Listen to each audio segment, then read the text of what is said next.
do? It's your boy Wavy. Stay Wavy to be back at y'all with another one. Let's get it, man. So we all know Teofimo Lopez, his next opponent is Subriel Matias. I believe they're going to fight sometime in March. Now, I already made a video explaining how dangerous of a fight this is for Teofimo Lopez because styles make fights, right? And ever since Teofimo Lopez has moved up to 140, I've noticed two major things. Number one, he gets hit way too much. His defense looks terrible at 140. And it just goes to show he's having a hard time handling the power change from 135. And number two, Teofimo Lopez, I'm not seeing that same power that he had at 135.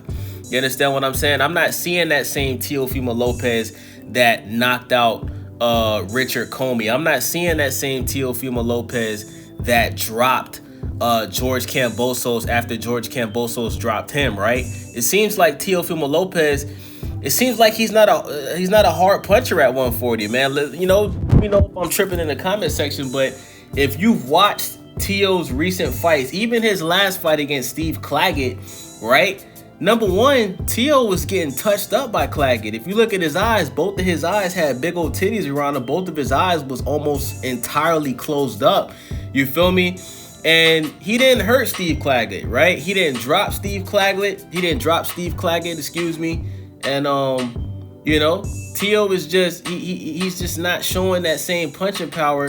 So I believe that Subriel Matias is gonna knock Teofimo Lopez out. Let me explain why. Subriel Matias throws a lot of punches, bruh.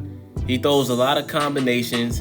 And if you look at Subriel Matias' style, right? Like, he likes to outbox people. And not only does he like to outbox them by throwing a bunch of combinations, he has power in those punches to the point where he's actually, like, I don't want to say this on YouTube, but go look it up. Subriel Matias has actually turned somebody's TV off in the ring. Shout out to Hassan Campbell. But yeah, Subriel Matias has actually caused somebody to lose their life in the boxing ring after they fought him. And he's also made multiple opponents quit on the stool. Now, if you don't watch boxing, quit on the stool means, after a round is finished, when you go to your corner, right? And you have people, work on your face and, try to heal your cuts up. He's had multiple opponents just quit, just say, I don't want to keep going anymore. You know what I'm saying? Because they just get hit with too many combinations and it's hurting them. They can't handle the power. You understand what I'm saying?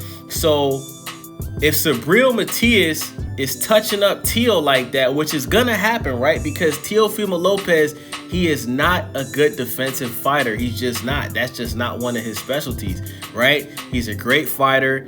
We seen him beat Lomachenko. He was the first one, not the first person to beat Lomachenko, but out of the four kings, whatever the crap is, out of Shakur and Devin and all that, Teo beat Lomachenko first, right? Then Devin Haney. Devin Haney had a much harder time beating Lomachenko than Teo did, right? They both beat him by unanimous decision, but a lot of people feel like Devin Haney lost to Lomachenko. I think Devin Haney won. I think he won by unanimous decision. But a lot of people felt like Lomachenko was robbed against Devin Haney. But, guys, I'm telling you, Subriel Matias is going to knock out Teofimo Lopez. He's going to be the first person to knock out Teofimo Lopez. And, I hear Teo talking about Puerto Rican fighters is this and that. And I think this is going to backfire, y'all. If Teo got dropped by George Kambosos, who, he doesn't punch hard. Devin Haney beat him twice, right? Lomachenko just knocked out George Kambosos, right? George Kambosos is not a power puncher, right? But the fact that he was able to drop Teo, what do y'all think? What do y'all think Subriel Matias is gonna do, man? I think Teo is gonna get hurt really bad in this fight against Matias. Now, I know Matias lost his last fight against Liam Paro, and this happened in his home country of Puerto Rico. It was a huge upset because for a long time we were calling Subriel Matias the boogeyman of 140, right? So I know Matias lost his last fight, but you guys got to understand, styles make fights. Liam Paro and Teofimo Lopez are two complete different boxers. I know a lot of boxing fans would say that Teofimo Lopez is better than Liam Paro, but Liam Paro is a hell of a boxer. His defense is on point, right?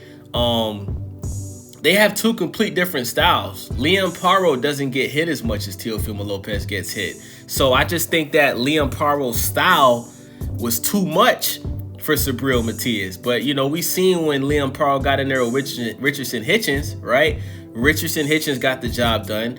But Liam Paro, it's not like Liam Paro just got beat the fuck up. It was a close fight. You understand what I'm saying? So I think because Teo gets hit too much and because we're not seeing any power from Teo at 140, I think Subriel Matias is going to knock out Teofimo Lopez. I think it's going to be the biggest upset of the year. You understand what I'm saying? Just like how people reacted when the steroid using Ryan Garcia, when we thought he beat Devin Haney before we found out he was cheating on steroids. I think that's what's going to happen to Teo this year.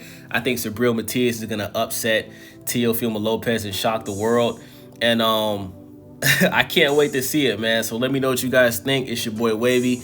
And I want to apologize for my past couple of videos because my microphone has sounded terrible. I dropped my iPhone in the toilet. So now I'm using an iPad until I get my phone fixed. So I want to apologize for the low quality videos that I've been posting, man. I just been trying to thug it out for y'all just to put out some content. You understand what I'm saying? So let me know what y'all think about this video. It's your boy Wavy. I'm out.